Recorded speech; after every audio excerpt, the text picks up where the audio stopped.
that they've had all sorts of high-tech gear, sportswear sent down to them, but now they've gone back to being miners. They're stripped down to the waist in the heat down there in the mine shaft, stripped down to the waist, ready for work with their helmets on, ready to greet Manuel Gonzalez.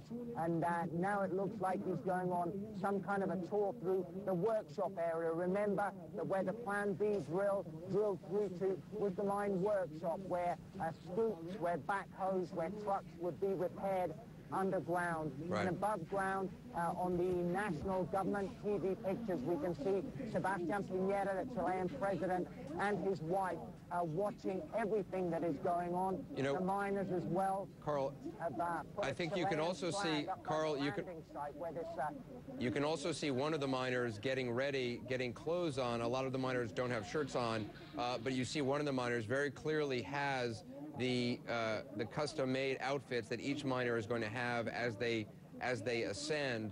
I believe that's what we're seeing in the foreground of the screen, giving kind of a slapping hands with other folks. We don't have control over this camera, which is why it's kind of going back and forth. But you see the miner very clearly there, who is dressed in this water-resistant outfit that each of these miners will don before going into the capsule. So I'm assuming that this is the first miner who's going to be leaving, or the Florencio Avalos, or at the very least one of the first two who is going to be leaving, because clearly he is already dressed and apparently ready to go. Dennis O'Dell is also joining us. He's watching these images as we watch them. Dennis, have you ever seen anything like this? I mean, we had heard we might have a live video image from down below when the capsule arrived, but we didn't know if we really would. I mean, it takes your breath away. I'll tell you, the thing that to tell the whole story is to look at the miners' faces, the smiles. That tells the whole story right there, because all the hope that they had held on to has finally come to a reality this evening. I mean, just to look at those guys and the smile and the hugs that they gave each other, I mean, that's what it's all about. I mean, it just has to, if that doesn't touch anybody's heart, I just don't know what does. This is such a heartwarming thing to watch unfold. How, in terms of the ascent, I mean, how concerned are you? Obviously, you know, they have done everything they can to try to shore up for the first this couple of days. Let's listen in. It was bad.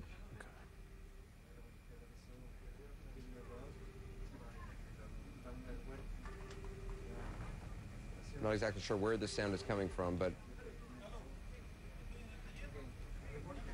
Dennis, it looks to me that one of the miners is dressed to go. Is that what you can tell as well? Yeah, that's what it looks like. It looks like one of them's putting on the coveralls that they had sent down for the rescue attempt to take place. It's almost like they were preparing him and getting him ready. I saw initially the rescuer that went down was giving a brief overview to everybody after, you know, the initial hugs and hellos and greetings and everything. And I think he was just, you know, telling everybody what he experienced on his way down and what they should experience on their way back up. So how safe I think is this everybody's ascent? getting anxious at this point. How safe is this? I'm sorry? How safe do you think this ascent is? I mean, obviously it's not a straight shot down. It's on about an 80-degree angle. You know, they tried to shore up some of the upper parts of it with metal, with steel. But there's inherent risk involved. Yeah, there always is, Anderson. But I'd said earlier before, I think they've taken every precaution that they possibly thought they could take. With saying that, you know, there's always a risk anytime that you are involved in a rescue recovery where you're going through different strata and you're going to be going in and out like they will throughout the next several hours. But I think they're going to take extra due care in watching that, and I think it's going to be a fairly safe operation. How, I mean, how poor a mine was this? Obviously, the Chilean authorities felt that the mining company which owns this mine couldn't really handle the rescue operation. They brought in another group of folks. I mean, is there much oversight of these mines? You know, I'm not sure as far as Chile what the regulations are, if any, especially in the gold and copper mines. The United States has, you know, we're well regulated with our mining industry. Australia has good regulations. There's other mines. And this, like I said, it's a gold and copper mine. It's different than what we're used to as far as coal here in the United States. But one of the things that, they have one way in and one way out, and hopefully some of the things that they'll learn is that while they're doing this type of mining in these seams, they need to make provisions for a secondary means of escape in the event that something does happen. And maybe they'll learn that they need to do some extra precautionary measures as far as supporting the top and the ribs and the floor so that, you know, they don't have this type of collapse. So there's a lot of lessons to be learned here as well to move forward to make these mines and other mines throughout this world safer for miners to work in.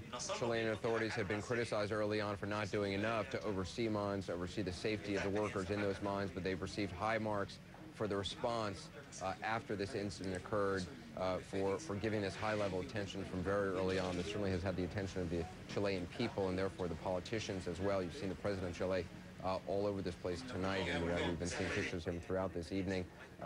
Just remarkable images. You're watching history being made here. The first rescuer has reached the miners. One of the miners seems ready to go.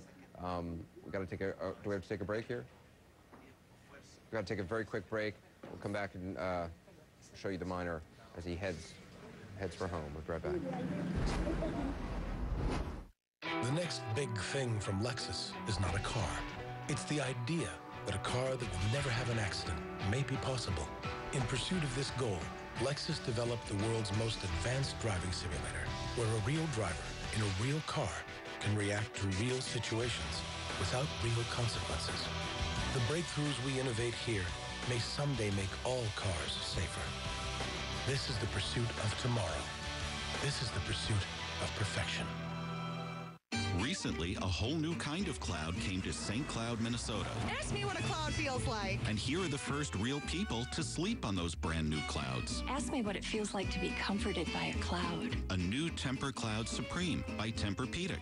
Ask me why we love our cloud. Ask me how it sounds as a cloud. And it still supports me. Ask me why this is